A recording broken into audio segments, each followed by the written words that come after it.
Здравейте, приятели! Днес ще правим едно от нашите предизвикателства да готвим сами. Ще бъде много интересно. Така е. И какво ще готвим? Ние днес ще направим пиле с 4 зърна. Точно така. Любимото ни ястие. По-точно на мен. Да. Да.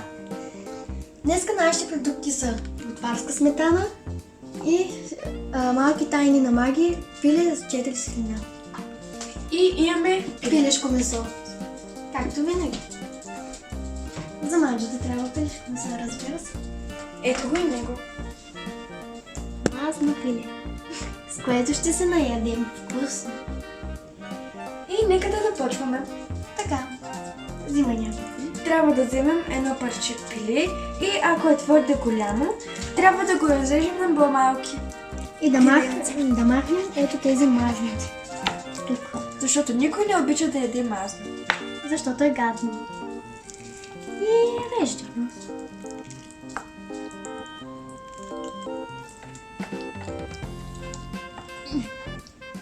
Важното на пилето е, че се реже бързо и лесно. И естествено измили сме си ръцете. И вие трябва да ги измиете. И важното е да си приберете косата, за да може да не падат косми. Ние не сме в случая.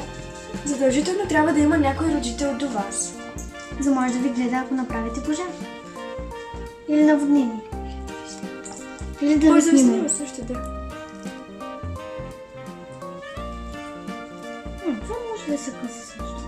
Ето така го става. Добре. Да, може да не режеш и пилето. Е, това мазното. Това не е мазно. Ето това е. Когато сте готови с пилето, може да вземете отделна купичка, за да сложите готовото пиле в купичката. Ако имате такива части в пилето, е хубаво да ги махнете, защото са гадни. Някои хора се не ги сдъв- обичат. Да. Не може да се сдъвчат. Трудно е. Да, просто е навътре в пилето. Ето. И това. И сега, като сме готови с пилето, го слагаме тук и взимаме това. И естествено трябва да се почистим. След нас. Оставяме нещо. И взимаме олио да намазним тавата. Ще махнеш ли дъска? Да. Благодаря. Слагате количество олио. Добре. Толкова количество олио, за да можете да намазните тавата. Сега малко. И мазните с ръце. Или можете с това.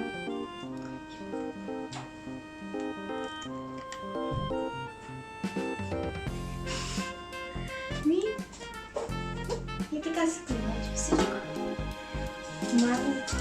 Мазно. Толкова мазно ще Много стане. мазно. Аз затова обичам тази манджа, защото е мазна.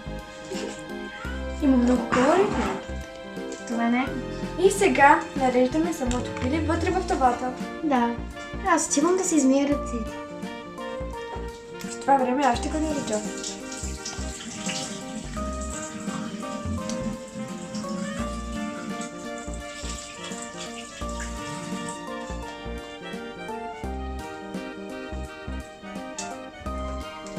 Ето му пак. Вики, ще ми помогнеш ли? Да. Кокошки. Май, знаеш ли една песничка? Кокошки в хамбара. Ко. Малко да се позабавля. Вместе готвим да се забавляваме, да. Да, ще ти помагам да ги наместваме.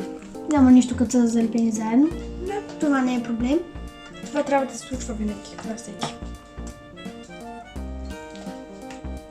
И помазвам. Нас. Остана още едно. Хайде, ме. Браво. Точно така. И вече сме готови. Да. После като направим пилето в тавата, взимате сметаната и я слагате 250 мл. И само да го отворя. Добре отворено. И слагате.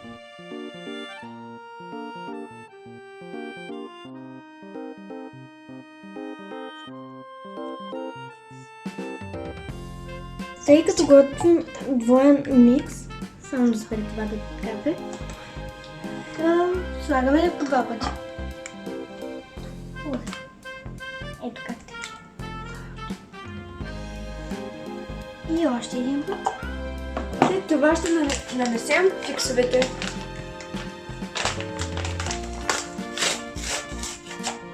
Да, почти цялата сметана ще отиде.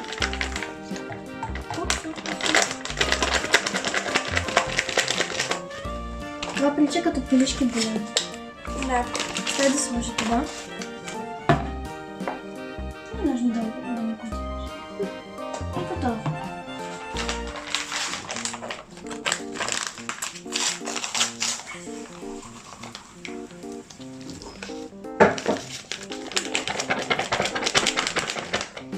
И след това разбъркваме хубаво микса.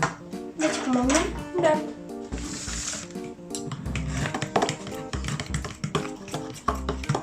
Трябва да разбъркате много хубаво, за да няма много бучки.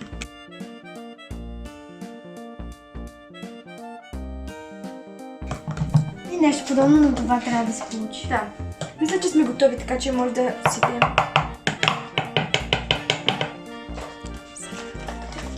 И може да сипем самия микс. Аз питах сместа, вкусна е. И сега заливаме. Точно така. Вилицата е тук, нали? Да. Може да оберем малко сместа. Защото... Така.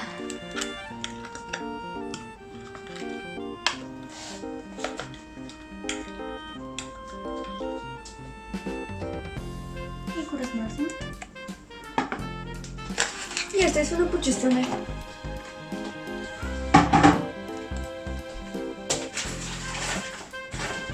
Сега трябва да го изпечем На на 200 градуса в фурна.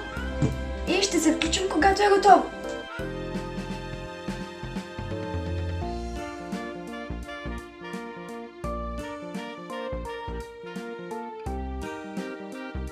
Тя е частта на Мани да извади пилето. Колко вкусно изглежда. Мисля, че е стонало много добре. Да. Просто сега как ще го извадя? Ето тук. Слагай, аз държа камера. Това и много вкусно изглежда. Не знам, прича ми на граница. Малко. Внимавай. Сега да разберем дали е готово. Взимаме шпатулка и да извадим малко пиле, да проверим.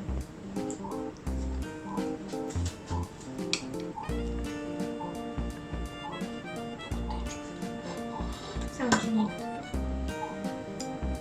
Изглежда много добре. С чорбичка. Да.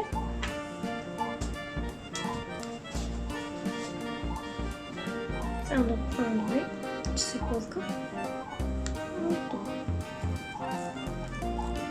Да, добре. Само да пробвам също.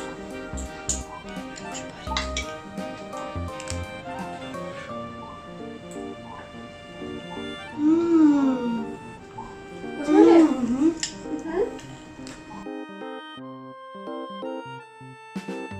Надяваме се това видео да ви е харесало и ще очакваме вие какво сте сготвили с удоволствие. До следващия път! Чао! Чао! Много е вкусно.